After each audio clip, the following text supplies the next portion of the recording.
Hi friends, இன்றைக்கி டிஃப்ரெண்ட்டான ஒரு ரெசிபி பார்க்கலாம்.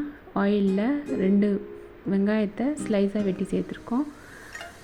அது நல்லா கோல்டன் ப்ரௌன் கலர் வர வரைக்கும் வதக்கணும். அதுக்கப்புறம் ஹோல் ஸ்பைசஸ் சேர்த்துக்கலாம். 2 லவங்கம்,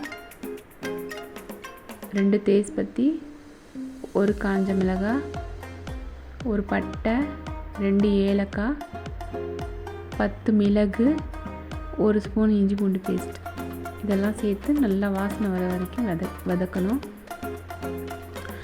அது நல்லா வதங்கினதுக்கப்புறமாக்கு கருவேப்பிலை, ஊற வச்ச 1/2 கப் கடலைப்பருப்பு, அதை நல்லா சேர்த்து நல்லா வதக்கணும். எப்படின்னா அதிலே கொஞ்சம் வேகணும் அந்த கடலைப்பருப்பு. அப்புறம் 1 தக்காளி சேர்த்துருக்கோம் வெட்டி, 4 பச்சை மிளகாய், 1 ஸ்பூன் உப்பு சேர்த்துட்டு, கரம் மசாலா கொஞ்சம் சேர்த்துட்டு,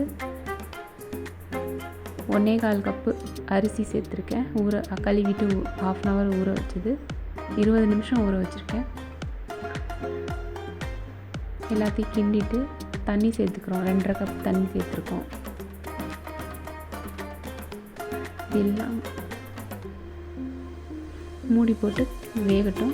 அதுக்குள்ளேயும் இந்த சைடு பன்னீரை கொஞ்சம் தண்ணியில் போட்டோன்னே கொஞ்சம் சாஃப்டாகும். அதை ஒரு பேனில் நெய் விட்டு 1 ஸ்பூன் நெய் விட்டு அந்த பன்னீரை அதில் சேர்த்துட்டு, அதில் மஞ்சள் பொடி கொஞ்சம், காஷ்மீரி சில்லி பவுடர் 1 ஸ்பூன், அதுக்கப்புறம் உப்பு தேவையான அளவு சேர்த்து நல்லா கொஞ்சம் ஃப்ரை ஆகட்டும்.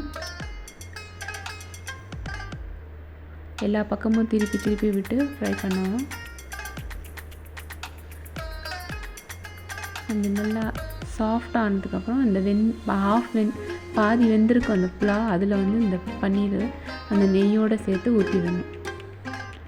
ஊற்றி விட்டுட்டு நல்லா கலக்கலாம் வேணாம், அப்படியே வச்சுட்டு மூடி போட்டு இன்னும் ஃபுல்லாக வேகட்டும். ஒரு 5 நிமிஷம் வேகட்டும். வெந்ததுக்கப்புறம் பார்த்திங்கன்னா இந்த புலாவ் ரெடி ஆகிடும். அதுக்கப்புறம் கொத்தமல்லி தழை தூவி விட்டு பார்த்திங்கன்னா அப்படியே நீளமாக இருக்கும், உதிரியாக. இது சாப்பிட்றதுக்கு டிஃப்ரெண்ட்டாக இருக்கும். இது சாப்பிட்டு பாருங்கள். தேங்க்யூ.